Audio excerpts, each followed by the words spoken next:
Welcome everyone to episode number 7. If you have listened to my last episode, it was on overthinking versus catastrophic anxiety. In that episode, I laid out the differences between the two thought processes, and I gave real life examples from my own life and some stuff that you've been dealing with too. So if you haven't listened to that one yet, hit pause on this and go listen to episode number 6 first, and then come back to this one, okay? Also, I wanted to mention that I took last week off from my podcast. If you remember from a few weeks ago, I've shared that I've been in a depressive episode. My depression crept in, and then last week I was supposed to record and I kept putting it off. And then my last weekend, I was just sobbing uncontrollably to the point where I could barely move or get out of bed. Has that ever happened to you?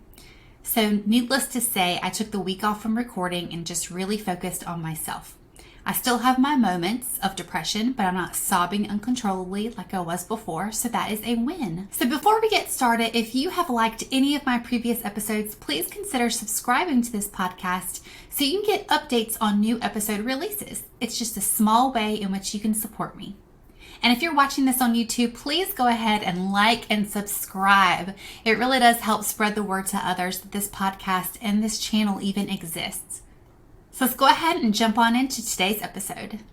So like I said, last week I talked about overthinking versus catastrophic anxiety and gave many examples. So you might be thinking, why do we even do it? Why do we have these thoughts? If it's so bad to overthink and it's so bad to have catastrophic anxiety, then I should just be able to stop it, right? In a sense, sometimes we like to prepare for the worst. And that is why we do the overthinking and have catastrophic anxiety. It can be natural to prepare for bad things to happen. Maybe if you drive, you might keep a spare tire or jumping cables in case your battery won't start. Those are both great things to have. If you live in an area where there are hurricanes and you know that a hurricane is coming and that you're going to be near the water, you're going to prepare for that storm by boarding up your windows. You're going to move your stuff off of the floor, out of the basement, wherever it may be, and move it up high so that you won't have water damage. Being prepared doesn't necessarily mean that you think that the absolute worst will happen. Sometimes you're just prepared just because you're being smart. And we tend to overthink or have catastrophic anxiety because it might have been something that we learned, whether we know it or not. Maybe when you were little, your parents said to you, you can't keep sleeping in so late. If you don't get up right this second, then you're going to miss the bus. And if you miss the bus, then I'm going to have to take you into school, which means that I'll be late to work. And if I do that too many times, then I'm going to get fired. And if you're late for school, then you're going to be rushed when you go take that test first thing in the morning. And then you'll end up failing the class. And then you'll have to take the whole class over again. And you'll never be able to find a good paying job. A lot of us grew up with parents who probably had really good intentions. They just may not have worded it properly. And it might have motivated you right in that moment, right? Like if your parents was yelling at you saying, you better get your butt out of bed. You're going to miss the bus and I'm going to be late for work and da da da da. It worked in that moment. You may have gotten out of bed. But those thoughts and those words have probably stuck with you, and now you're dealing with the consequences of it because you just haven't been taught the proper way to treat your brain. You haven't been taught that, yes, even if you do sleep in late and you miss the bus, or now that you're an adult, if you sleep in late and you are an hour or 2 hours late for work, it might not be the end of the world. It doesn't necessarily mean that you're going to get fired. So it can be really hard for us to retrain our brains when it comes to overthinking or catastrophic anxiety. But we can do it, guys. We can do it.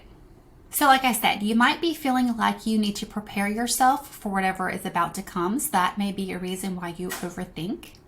Also, having a huge fear of the unknown. How many times have you been called into your boss's office at work and your mind automatically goes to the worst case scenario? You're like, oh, I'm going to get fired. I'm going to get fired. Well, flip your brain. What if it was for another reason? What if you got called into your boss's office because they want to have a performance review and you just might be getting a raise? How about you could be called into your boss's office because they just want to acknowledge your achievements and all that you do for the company? I always ask myself, have I ever done anything to get myself in trouble? Because if the answer is yes, then sure, be worried. But if the answer is no, and I haven't done anything to get myself in trouble to go into the boss's office, then why worry? Like I said, I'm probably just being called into the office for something completely random and has nothing to do with me getting fired or me getting in any sort of trouble. Okay, so this is what you're here for, right? Tips on how to overcome your catastrophic thinking. So we already know what causes catastrophic anxiety or overthinking, why we might have those thoughts, but now let's learn how we can actually overcome them. The first thing we're going to do is we're going to analyze how realistic our conclusions of our beliefs actually are. So I will ask myself and you ask yourself, is this the only thing that can happen, or are there other possibilities? Is there any evidence that says that this is going to happen? Just like my example from a few seconds ago about being called into your boss's office. Is there any evidence in front of you that says that you are getting into trouble and that you're going to get fired? Probably not. The only evidence is that you were called into the office. That's it. No big deal whatsoever. So analyze how realistic your beliefs actually are.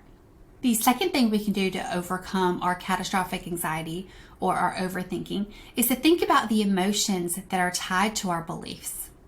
So if we have a big presentation coming up at work and we are really, really overthinking it, and we're having those catastrophic thoughts of, I'm going to present in front of these people and they are automatically going to hate it, and I'm going to lose my job because of it, and your thoughts just spin out of control. What emotions are tied to your beliefs? Are you just nervous about your presentation because you don't know how well you will do? Maybe if you don't do well, it's going to lower your self-confidence and you're already down on yourself. You already don't have the best self-esteem. So think about your emotions and why you're thinking the thoughts that you're having. In the grand scheme of things, does it really matter if you don't do well on one presentation? Probably not. The third thing we can do to stop our overthinking is to write down all of our thoughts into a journal. That way we can go back and read them each and every time we have a catastrophic thought. So there's so many people in the world who journal. I feel like it's very popular these days. But how many of you actually go back and read your journals? I know I do. I don't very often, but I do go back and read them. And it is amazing to me because it helps me to realize how far I've come and how far God has taken me in my healing. It is very therapeutic to go through and read a past journal. Number 4, probably my most favorite thing to do, is to practice mindfulness. So basically this means bringing your thoughts into the present moment. Instead of thinking about what could happen, you're thinking about the things that are actually happening around you. It's kind of like a reality check, what I call it. So you can practice this every single day, not just when you're overthinking or overanalyzing a situation. So here's an example. If you're outside and you are walking around and your mind starts wandering off, I can look at my surroundings and I tell myself what I can see around me. I can see tree limbs swaying back and forth. I can see leaves falling to the ground. I can hear birds chirping and talking back to each other. I can pick up a pine cone from the ground and feel the rough edges. So if you notice, I'm using all of my senses, the smells, the sights, the taste, the touch, all of those. Those are all things that are actually right there in real life, and it takes my worries away. Even if it's just for a few seconds or a few minutes, it takes away my overthinking thoughts. Mindfulness really does help train your brain to get back on track and to think about the things that we should be thinking about. The next thing you can do is have self-compassion, treating yourself with kindness and understanding, especially in the face of setbacks and failures. I know that this isn't something that you can overcome in one day, but it can certainly start today. So give yourself some grace if it takes some time to get used to. And the last tip I have for you to stop overthinking and catastrophic anxiety is to practice gratitude. Focus on and appreciate the positive aspects of your life and what you've got going for you. Even if you're in a challenging situation, sit down and write out what you have overcome and how you overcame it. Something that I do is whenever I'm in a depressive episode and I'm really in a deep, dark pit, I will tell myself, Angela, you've gotten through this before. You will get through it again. I know that my pain is only temporary. It is a heavy pain and it is a burden most days than not, but it is temporary. I know that it will one day end, even if I'm in heaven when it happens. I know that it will end one day. I have overcome my depressive episodes each and every time. I have never given into it, and that is something that I'm so proud of and something that I am forever thankful for. Speaking of gratitude, I wonder if you noticed that I didn't start this episode off with what is making me happy today. I did that on purpose because I wanted to jump into the episode, but I also knew that my last point would be on gratitude. So today I'm thankful for the beautiful sunrises that I get to see each and every morning from my bedroom window. When we moved into our home, we had no idea how beautiful of a sight we would have with a sunrise each morning. Our home and neighborhood have trees everywhere, and I just never thought it would even be possible. But it seems like every morning I get to witness the sun rising and take in that morning red, orange, yellow glow, and it really makes me have a great start to my day. Even if my day won't go as planned, or if I'm in a depressive episode, I know that I can count on the sun rising just as God instructed it to, and I am so forever thankful for that. Now, if you deal with catastrophic thinking or anxiety, I have something that may help. I wanted to wrap up this episode and talk to you about the Rescued and Restored workbook. This is a 65-page downloadable mental health workbook that is filled with worksheets, prompts, and scripture to read in times of depression and anxiety.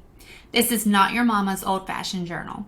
This workbook can really help you overcome that catastrophic thinking and anxiety that you may be dealing with. It is a workbook filled with worksheets that you can use to dig deeper into learning more about yourself. Simply head on over to thementalrefuge.com and click on the shop tab to download your copy today. Well, that's it for you guys this week. I kept it short and sweet. I hope you have an amazing week ahead. I'll talk to you later.